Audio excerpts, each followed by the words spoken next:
Recording in progress.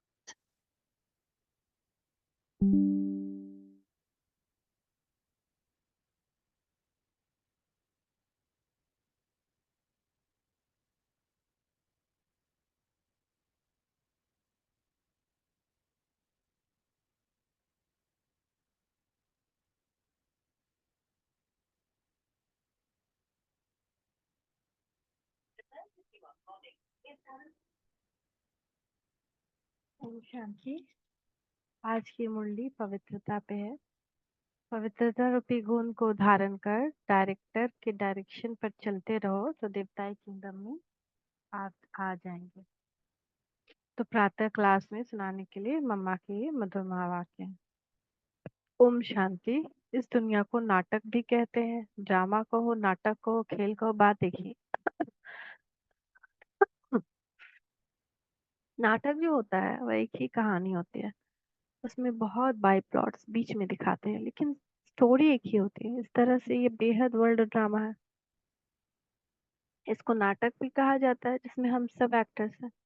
अभी हम actors हैं तो एक्टर्स को नाटक का पूरा पता होना चाहिए कि किस स्टोरी पर यह शुरू होता है, हमारा यह पार्ट कहाँ से शुरू होता है, कहाँ तक पूरा होता है, और उसमें समय प्रति समय किस किस एक्टर्स का कैसे कैसे पार्ट होता है, और उसका डायरेक्टर क्रिएटर कौन है, इस नाटक में हीरो हीरोइन पार्ट किसका है।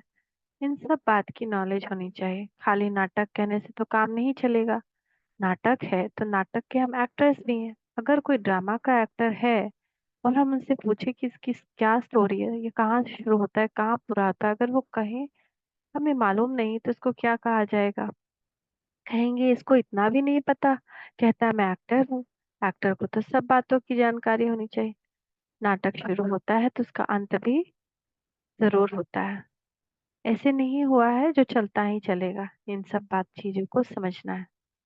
ये बेहद के नाटक का जो रचयिता है वो जानता है कि इस तरह के इस नाटक की शुरुआत, इसमें मुख्य एक्टर्स कौन से हैं, और सभी एक्टर्स हीरो एंड हीरोइन का पार्ट किसका है। ये सब बातें बाप समझा रहे हैं। यह सब नॉलेज जो रोज क्लास में आते हैं, सुनते हैं, वो समझते हैं। उनको मालूम है कि इसका पहला डायरेक्टर और क्रिएटर कौन है। जो ड्रामा जो ड्रामा में हम जी रहे हैं, उस ड्रामा का डायरेक्टर कौन है, उसका क्रिएटर कौन है। क्रिएटर कहेंगे सुप्रीम सोल, परमपिता परमात्मा को, लेकिन वह भी एक्टर है। उसकी एक्टिंग कौन सी है? डायरेक्टर बन के वह एक ही बार आकर एक्टर बनता है, अभी डायरेक्टर बन करके एक्ट कर रहा है। वह कहते हैं इस नाटक की शुरुआत मैं करता हूँ। कैसे? जो सत्युगी प्यूरिफाइड सत्युगी दुनिया है, जिसको नई दुनिया कहते हैं, वह न्यू वर्ल्ड मैं क्रिएट करता हूँ अभी। तो ये दुनिया में उनका रोल हो गया क्या? नई दुनिया को क्रिएट करना। उनका एक्टिंग ये है। तो अभी आप सब जो भी पवित्रता को धारण करके डायरेक्टर के डायरेक्शन पर चल रहे हो, वो सभी एक्टर्स प्यूरिफाइड बन रहे हैं, पवित्र बन रहे हैं। फिर इन्हीं एक्टर्स के द्वारा अनेक जन्मों का चक्कर चलना है। ये बाप ही समझाते हैं कि अभी पवित्र हुए मनुष्य दूसरे जन्म में देवताई किंगडम में जाएंगे। वह किंगडम दो युग सूर्यवंशी चंद्रवंशी रूप में चलती है। फिर वह सूर्यवंशी चंद्रवंशी एक्टर्स का पार्ट जब पूरा होता है, तब फिर थोड़ा नीचे गिरते हैं, अथवा वाम मार्ग में जाते हैं।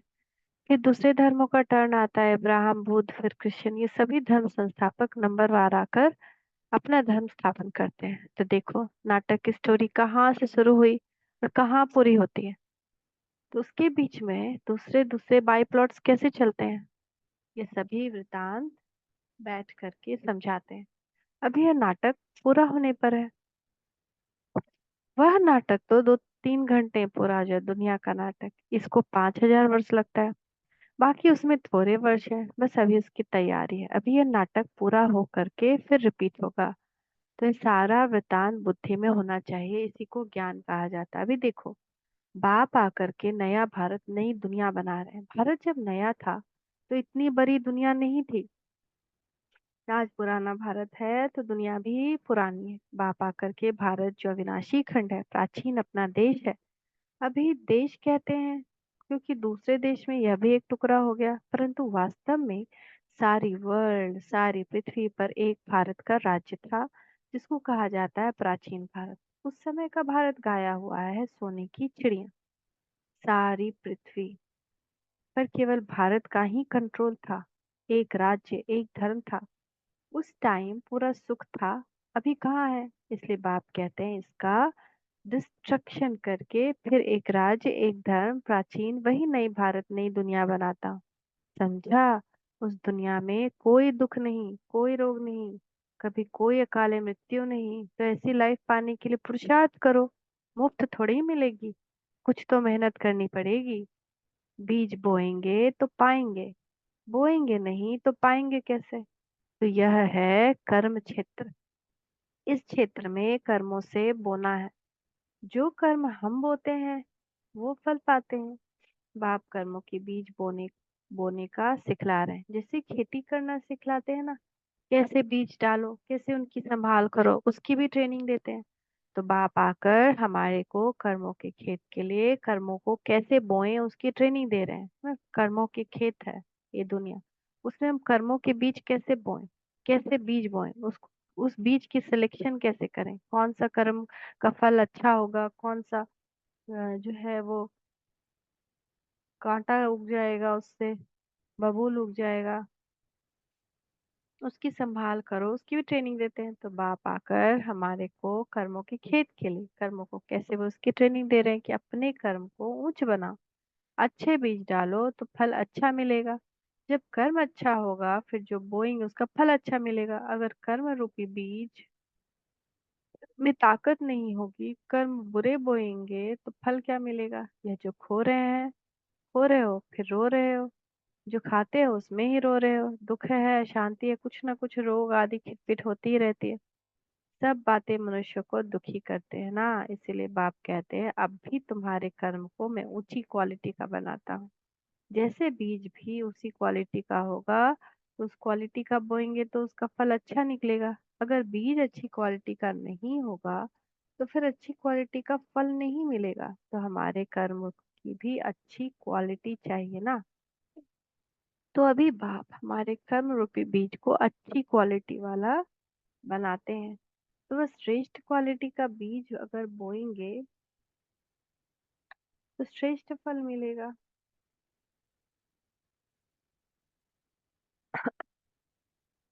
तो अपने कर्मों का जो सीड है यानी बीज है वो अच्छा बनाओ और फिर अच्छा बोना सीखो।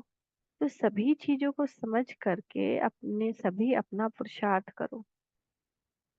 अच्छा, अभी 2 मिनट साइलेंस। साइलेंस का मतलब I am soul. First silence, पीछे टॉकी में आते हैं।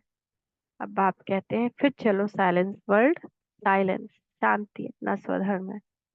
उस साइलेंस में चलने के लिए कहते हैं इस देह का और देह सहित देह के सब संबंधों की अभी अटैचमेंट छोड़ो, उससे डिटैच हो जाओ। सन ऑफ सुप्रीम सोल, अब मुझे याद करो और मेरे धाम आ जाओ। तो अभी चलने का ध्यान रखो, अभी आने का नहीं ख्याल करो। अंतमति तो गति, अभी कोई भी अटैचमेंट नहीं। अभी तो शरीर की भी अटैचमेंट छोड़ दो। समझा? ऐसी अपनी धारणा बनाने की है। अच्छा, बैठो साइलेंस में। चलते फिरते भी साइलेंस, बोलते भी साइलेंस। बोलते कैसे साइलेंस होती है मालूम है? बोलते समय हमारा बुद्धि योग अपने उसी I am soul, first pure soul अथवा साइलेंट सोल, ये याद रखना। बोलते समय हमारे में नॉलेज होनी चाहिए कि आई एम सोल। इन ऑर्गन से बोलते हैं, फिर प्रैक्टिस होनी चाहिए। जैसे इन हम इनका आधार लेकर करके बोलते हैं। चलो अभी आंखों का आधार लेते हैं, देखते हैं किसकी जरूरत है, उसका आधार लेकर काम करो। ऐसा आधार लेकर काम करेंगे तो बहुत खुशी रहेगी, फिर कोई बुरा काम भी नहीं होगा।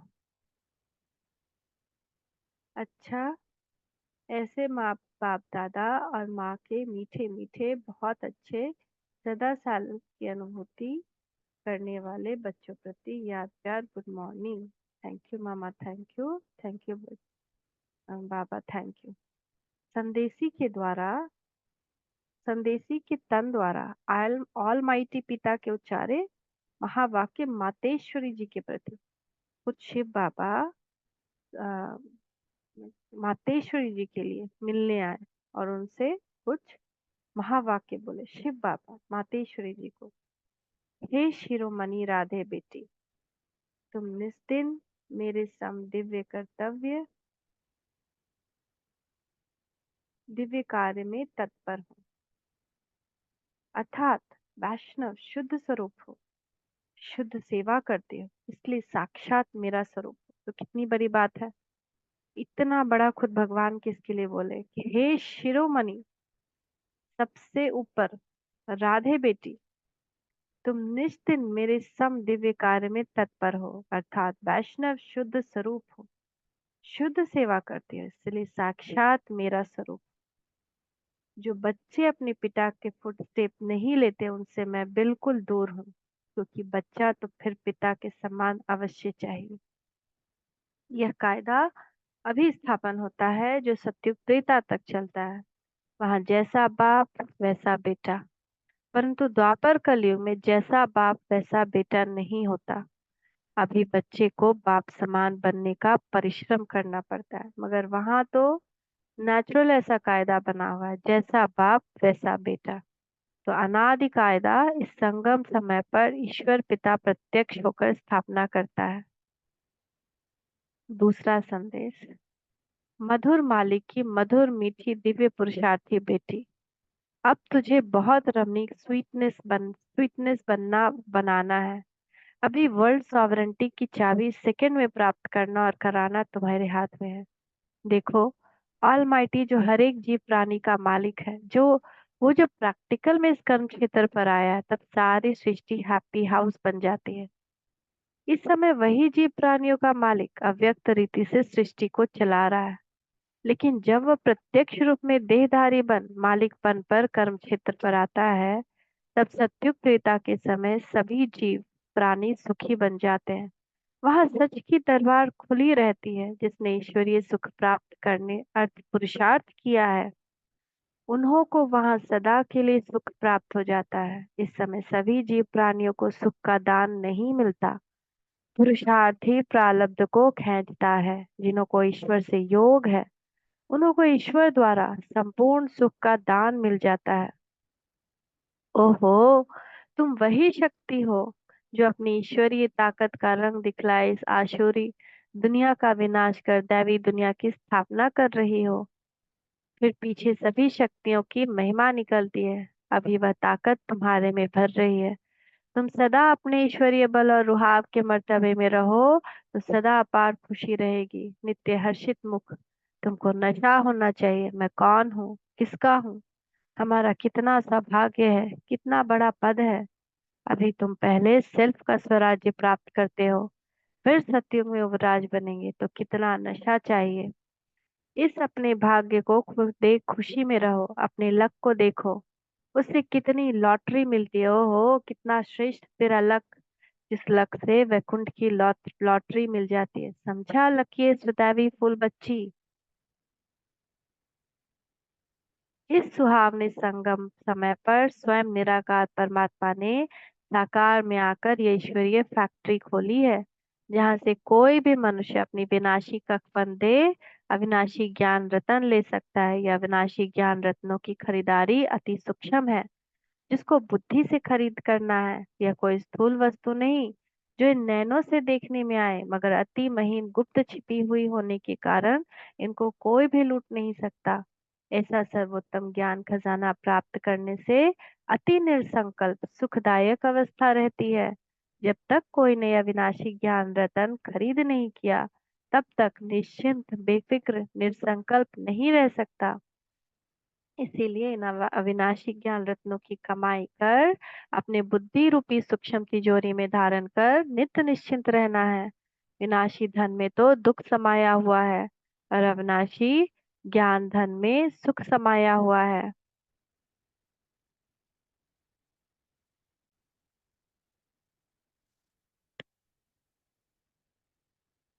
जैसे सूर्य सागर के जल को खींचता है, जो फिर ऊंचे पहाड़ों पर बरसता है, वैसे यह भी डायरेक्ट ईश्वर द्वारा वर्षा बरसती है।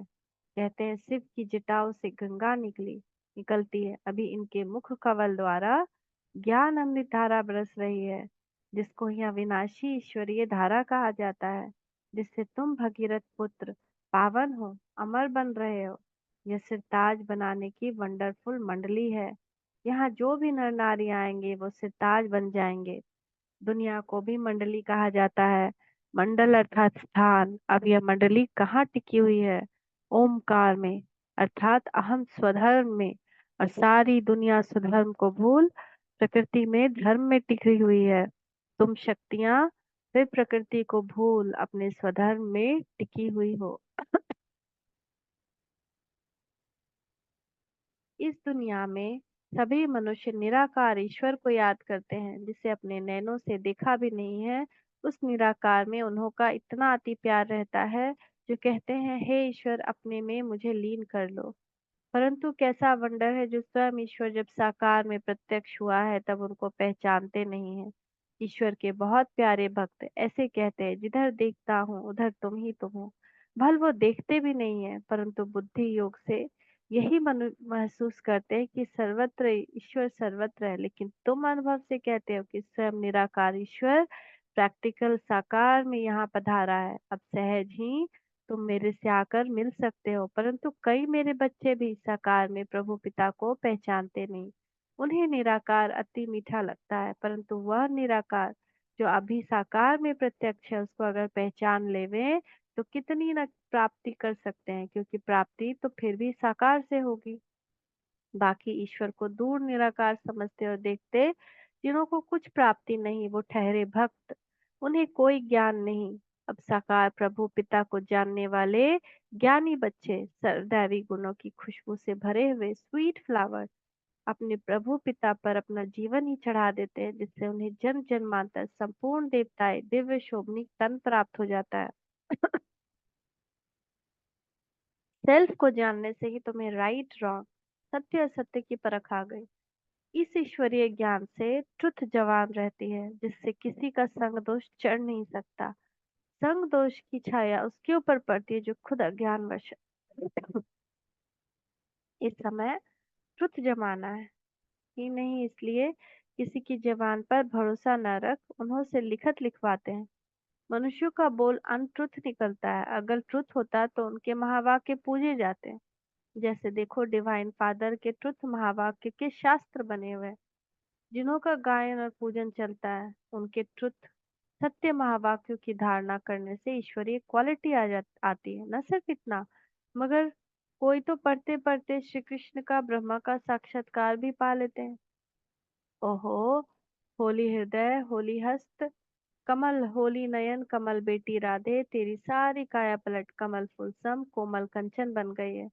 परंतु पहले जब सोल कंचन बनती है, तब सारा तन कंचन प्योर बन जाता है। जिस होली का कोमल तन में ही अति कशिश भरी हुई है। तुम अपने परमेश्वर पिता द्वारा ज्ञान तपत को बुझाए, ज्ञान तेज को जगाए अति शीतल रूप बन गई हो। खुद शीतल रूप बन, फिर अन्य हम जीन्स को भी ऐसी सच्ची शीतलता दान देने अर्थ इस सुहावने संगम समय पर निमित्त बनी हुई हो।